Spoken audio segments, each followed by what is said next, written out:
ভোজন রসিক বাঙালিকে অনেক সময় মাছে ভাতে বাঙালিও বলা হয়। সেক্ষেত্রে সেই বাঙালির পাতে এবছর কি রূপালী শস্য পৌঁছচ্ছে? কলকাতার বাজারে ইলিশ দাম কত যাচ্ছে, বা পদ্মার ইলিশ কি কলকাতার বাজারে এসে পৌঁছাচ্ছে? মধ্যবিত্তের আয়ত্তের মধ্যে কি ইলিশের দাম? কি বলছে ক্রেতারা এবং বিক্রেতারা? সেই জানতেই আমরা চলে এসেছি শহর কলকাতার বাজারে।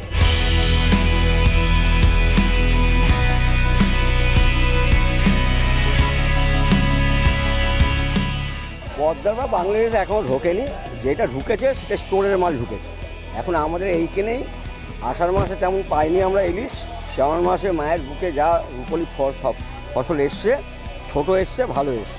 আগের তুলনায় এখন অনেকই বেশি আছে ইলিশ, কিন্তু ভালো মাছের দাম আছে। মোটামুটি 1000 টাকা ছোটো মাছ, ভালো মাছ। বড় মাছ 1600-1800 টাকার কম বড় মাছের আমদানি নেই। না, পদ্মা আসছে না, এটা আছে আমাদের লোকাল ইলিশ। 600-700 ওজনে এখন 1200 টাকা, 800-900 ওজনে এখন 1400-1500, ঠিক আছে। আর আপনার 1 কিলো সাইজে 1800-2000 এরকম।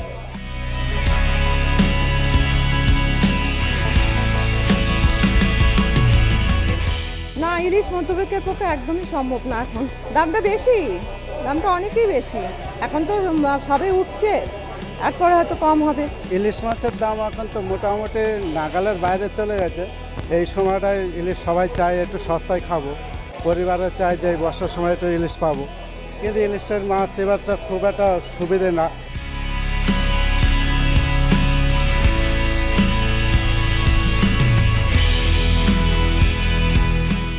এখন তো কম দামেও কিছু পাওয়া যাচ্ছে, আর ভালো। এগুলোতে 1 কিলোর কমে আছে, আবার দামিও আছে। 1200 টাকা, 1000 টাকা এরকম ইলিশ মাছ উঠছে এখন।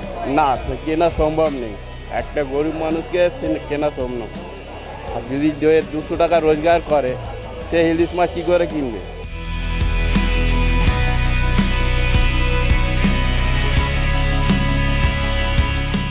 তো অনেক বেশি দেখছি, মধ্যবিত্তের আয়ত্তের বাইরেই। নামেই মাছ আসছে, কিন্তু কাজের দামের সময় কোনো নেই। মাছের আমদানি নেই, দামও বেশি দেখছি, দেখে শুনে নেব। ভালো মাছ যদি একটু দাম ঠিকঠাক পাই তাহলে। এখন তো দামটা কমা উচিত, কিন্তু দাম কমছে না।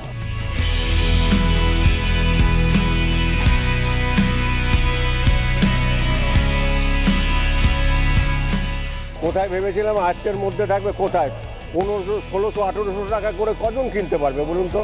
আমরা পেনশন হোল্ডার, মাসে পেনশন পেলে একবার হয়তো কিনবো।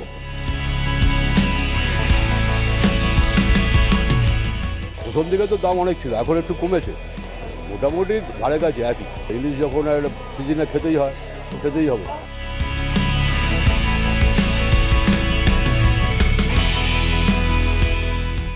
অন্যান্য বারের তুলনায় এবছর শহর কলকাতার বাজারে ইলিশের আমদানি বেশ কিছুটা ভালো হয়েছে। তবে তাতেও সমস্যায় পড়তে হচ্ছে মধ্যবিত্ত বাঙালিকে, কারণ তারা বলছেন একদিকে যেমন তারা পদ্মার ইলিশ পাচ্ছেন না, তার পাশাপাশি এই লোকাল ইলিশের দামও বেশ কিছুটা বেশি। ফলে মাসের শেষে তাদের ইলিশ কিনতে গিয়ে পকেটে পড়ছে টান, এবং ইলিশ খাওয়া হচ্ছে না তাদের আর। ক্যামেরায় চিরঞ্জিতের সাথে অর্ঘজিতের রিপোর্ট, এস নিউজ।